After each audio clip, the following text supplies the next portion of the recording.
तो जी welcome back दोस्तों।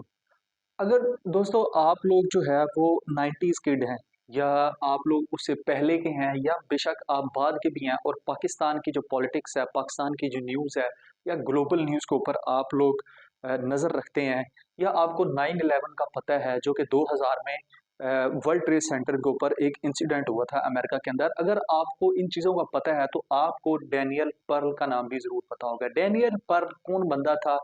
ये पाकिस्तान में क्या करने आया था, गोरा था और जो है वो अगर ये जर्नलिस्ट था तो किस स्टोरी पे काम कर रहा था और पाकिस्तान में किस शहर में आया, इसको कैसे अगवा किया गया और इसको कैसे जो है ना वो इसका मर्डर किया गया और किन लोगों ने किया और उसके बाद इसकी फैमिली के ऊपर क्या बीती और पाकिस्तान में जहाँ पे मर्डर हुआ, उसके बाद पाकिस्तान की एजेंसीज ने कैसे लोगों को पकड़ा और फिर उसके बाद वो लोग छूट गए और अब जो है वो इसके केस का क्या स्टेटस है, ये तमाम चीज़ें आज इस वीडियो में हम डिस्कस करेंगे। फ्रेंड, बड़ी सिंपल सी बात है, डैनियल पर्ल जो है ये नाम से एक गोरे का नाम है, ठीक है?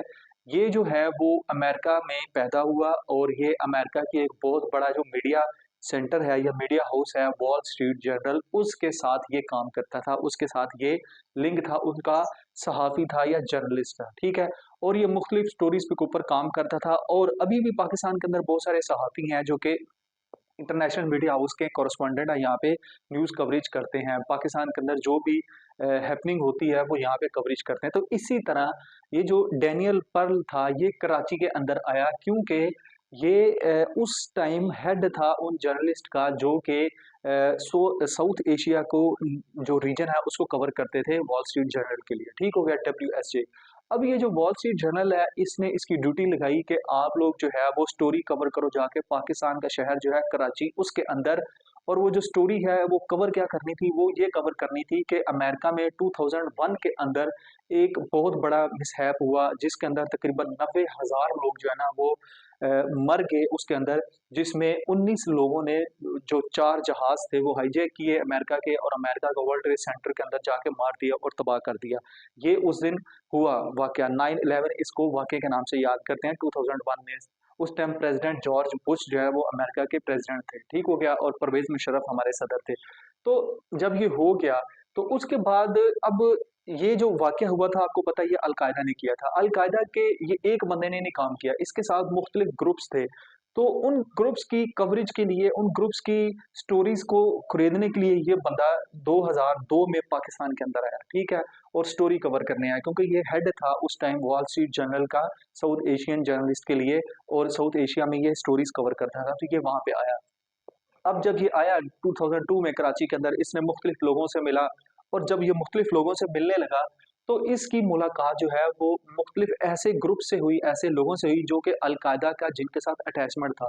अब लोगों को पता था ये सहाफ़ी है WSJ का, पाकिस्तान की एजेंसी को भी पता था ये स्टोरीज कवर कर रहा है, अलकायदा के ऊपर कर रहा है, अलकायदा के मुख्तलिफ लोगों से मिल रहा है। तो ये एक्चुअल में इंटरव्यू करना चाहता था जो अलकायदा का जो उस टाइम मास्टरमाइंड था इस 2009/11 हमले का, जो कि अमेरिका के अंदर हुए थे, उसका नाम था खालिद मोहम्मद शेख, ठीक है? जो कि एक ब्रिटिशर पाकिस्तानी था, ब्रिटिश का था और इसके साथ ब्रिटिश नेशनैलिटी भी थी और पाकिस्तानी भी था, ठीक है? और इसके साथ बहुत और भी बहुत सारे ग्रुप्स थे जिन्होंने ये मास्टरमाइंड थे इसके बैक पे, और जो कि ओसामा बिन लादेन भी था। तो ये खालिद मोहम्मद शेख का इंटरव्यू करना चाहता था, उससे स्टोरी करवाना चाहता था।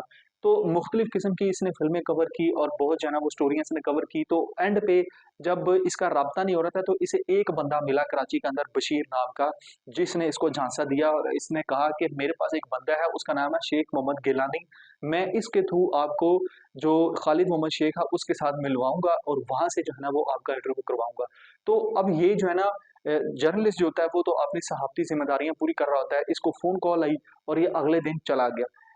फेज 2 में कराची के अंदर अपने होटल से निकला और वहां पे जाके इसको झांसा दिया हुआ था जिस बंदे ने, इसने इन्होंने इसको जो है ना वो किडनैप कर लिया, अगवा कर लिया 2002 के अंदर, जनवरी में, ठीक है, 22 सॉरी 2 या 3 जनवरी थी, ठीक हो गया, बिल्कुल अर्ली थी जनवरी की और 2002 का स्टार्ट था। जब इसको अगवा कर लिया तो फिर जो है वो, अब वो अगवाकार कौन थे, किडनैपर कौन थे? किडनैपर जो है वो आपके अलकायदा के लोग थे। अलकायदा के लोग थे, आज तक ये मामला हल नहीं हो चुका है सका कि ये अलकायदा के लोग थे या कौन थे। बहरहाल जो न्यूज़ कहती हैं, जो कि अदालत में भी एविडेंस है, वो ये है कि वो अलकायदा के लोग थे, क्योंकि वो ये नहीं चाहते थे कि ये उनका इंटरव्यू करे और फिर ये बात पब्लिक में जाए। ठीक हो गया? तो जब उनको किडनैप कर लिया, इसको डैनियल पर्ल को, तो पाकिस्तान के ऊपर अमेरिका ने दबाव डाला, डिप्लोमेटिक एजेंसी के तौर पे भी पाकिस्तान की एजेंसीज़ को भी कहा कि इनके मुजरिमों को पकड़ो। क्यों? क्योंकि जो है वो जब इसको किडनैप करके इसको सामने लेके आए गए, तो इसकी वीडियो रिकॉर्ड की गई और वीडियो सामने दिखाई गई, और जिसमें जो है ना वो कुछ ऑफर्स दी गई, और जो है वो उनकी तरफ से अलकायदा के जो बंदे थे उनकी तरफ से खालिद मोहम्मद शेख वगैरह और असद मोहम्मद शेख वगैरह इनकी तरफ से कि आप लोग जो है वो ये हमारी बातें मानो, ये मुतालबात हैं, ये मानो, उसके बाद हम इसको छोड़ देंगे। और वो मुतालबात ये थे कि कुछ इस बंदे से रिलेटेड कुछ नहीं थे, वो ये थे कि पाकिस्तान के अंदर अमेरिका जो है ना वो दबाव ना करे और इंटरनल इंटरफेरेंस ना करे पाकिस्तान की पॉलिटिक्स के अंदर। उसके बाद ये था कि गुआंतानामो बे जो एक बहुत बड़ा जेल है अमेरिका के अंदर, उसमें जो कैदी हैं पाकिस्तानी या मुसलमान कैदी हैं, उनके साथ सलूक अच्छा रखे अमेरिका, ये एक मुतालबा था। उसके बाद एक बड़ा मुतालबा था कि ये जो अलकायदा के जो कैदी पकड़े हुए हैं, जो कि अमेरिका के अंदर दूसरे हैं, जो कि गुआंतानामो बे जेल में नहीं है, उनको जो है ना वो अमेरिका छोड़ दे। ये मुतालबात थे। जब इसके मुतालबात नहीं मानेंगे, इनको तकरीबन 1 महीने का टाइम दिया, 20-22 दिन का टाइम दिया, नहीं मानेंगे तो अगली वीडियो जो है वो इसको मारने की आई, और अगली वीडियो में पहले इसे कलवाया गया, 1 फरवरी उसकी डेट थी।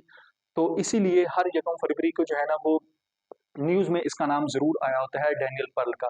तो 1 फरवरी को इसका सर जो है वो इन्होंने तेज़धारी चीज़ से कलम कर दिया और वीडियो में आया, और ये वीडियो के अंदर उससे मारने से पहले इससे कहलवाया गया कि मैं इज़राइली एजेंट हूँ, पाकिस्तान में पकड़ा गया हूँ, और ये इस तरह करते हुए मुझे अब ये मारने लगे हैं। ये कहलवा के इन्होंने इसका जो खालिद मोहम्मद शेख है उसने खुद वीडियो के अंदर इसका सर कलम से जुदा कर दिया तकरीबन 20-22 दिन के अंदर, जब इसकी ऑफ़र नहीं मानी गई, और उसके बाद जो है वो फरार हो गए इसको। और ये वीडियो पूरी दुनिया में इसने हाइप क्रिएट की, पाकिस्तान के ऊपर सही दबाव बड़ा, एजेंसीज ने पाकिस्तान की जो है ना इसको गिरफ्तार करने की बहुत कोशिश की।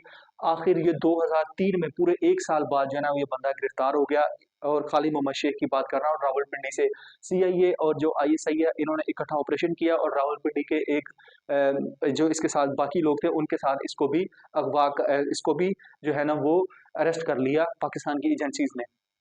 जब इसको अरेस्ट किया, तो इसका जो केस था वो ऑब्वियसली कराची में था, तो कराची में इसकी जो है ना वो केस स्टार्ट हो गया ट्रायल कोर्ट के अंदर।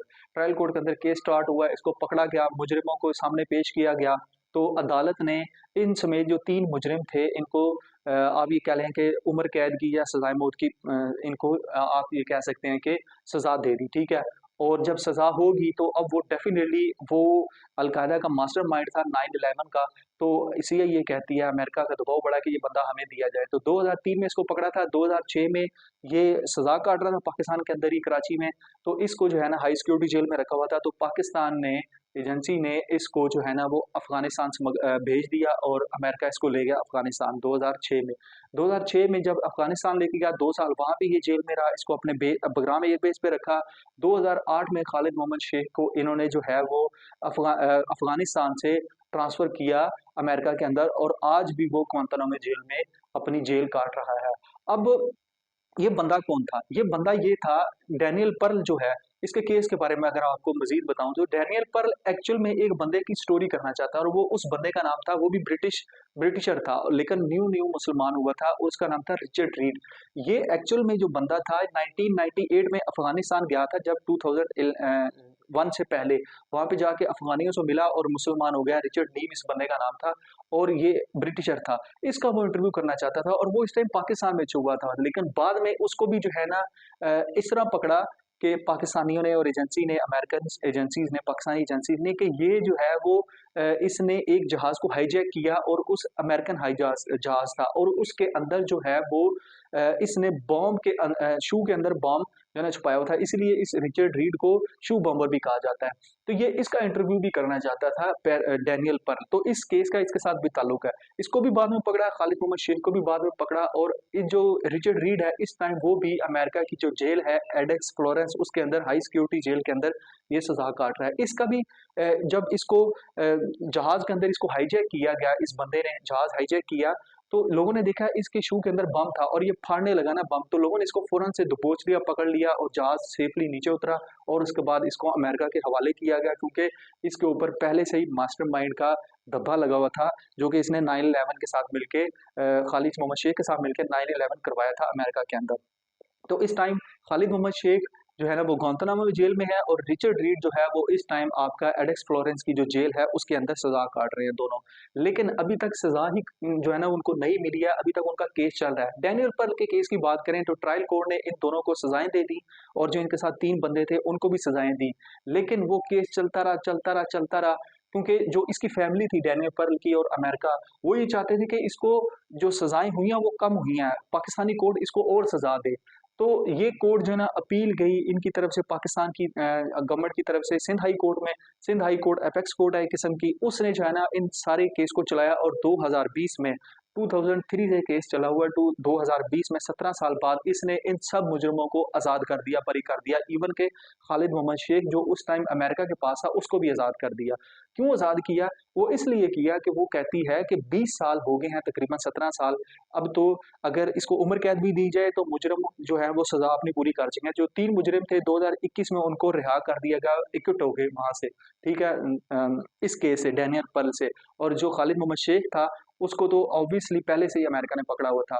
तो पाकिस्तानी गवर्नमेंट के ऊपर फिर मजीद दबाव डाला गया अमेरिका की तरफ से, सीआईए की तरफ से, कि आप इस केस की जो है ना वो दोबारा से अपील करें सुप्रीम कोर्ट के अंदर। और अब तक ये केस सुप्रीम कोर्ट के अंदर लगा हुआ है और अभी तक जो है ना वो इसकी केस की कोई हेयरिंग नहीं हुई है। लेकिन जो इसकी फैमिली है, अमेरिका है, वो ये चाहता है कि इस केस को दोबारा से किया जाए और इसको सजाए मौत दी जाए इसके मुजरिमों को। लेकिन पाकिस्तानी कोर्ट्स ने इनको आज़ाद कर दिया हुआ है, जो कि सिंध हाई कोर्ट है। तो ये पूरा का पूरा इसका एक केस था, डैनियल पर्ल था, जो कि पाकिस्तान के अंदर आज भी जो सहाफ़ती बरादरी है उनके ऊपर जो है ना वो एक केस लटकता रहता है कि पाकिस्तान के अंदर कितनी की फ्रीडम ऑफ एक्सप्रेशन है, बाहर के लोग कितना जो है ना वो आज़ादी इज़हार राय कर सकते हैं, और पाकिस्तान के अंदर जो अपने सहाफ़ी हैं वो इस केस को कैसे देखते हैं और इसका इम्पैक्ट जो है पाकिस्तान के ऊपर कैसा पड़ रहा है, पाकिस्तान की जो आलमी सहाफ़त है उसके ऊपर कैसा पड़ रहा है। ये तमाम चीज़ें जो है ना इस केस के ऊपर पड़ी हुई हैं, जो कि अभी भी इस केस जो सुप्रीम कोर्ट है वहाँ पे इसकी अपील गई हुई है। तो फ्रेंड्स ये पूरी की पूरी स्टोरी थी डैनियल पर्ल की। इस केस को जो है ना वो कभी कभार आसिफ अली जरदारी जो है उसके साथ भी मिलाया जाता है, लेकिन इसमें कोई ऐसी जो है ना वो सदाकत नहीं है। कई लोग इसको मिलाते हैं सिर्फ इस वजह से कि आसिफ अली जरदारी की करप्शन के ऊपर ये केस कर रहा था, लेकिन इसका इससे कोई ताल्लुक नहीं है। तो अपनी फीडबैक फ्रेंड्स इस वीडियो में लाजमी दे डैनियल पर्ल के बारे में, कि आप जो है ना वो इसको किस एंगल से देखते हैं, और इंशाल्लाह आपको किसी नेक्स्ट टॉपिक में मिलते हैं। अल्लाह।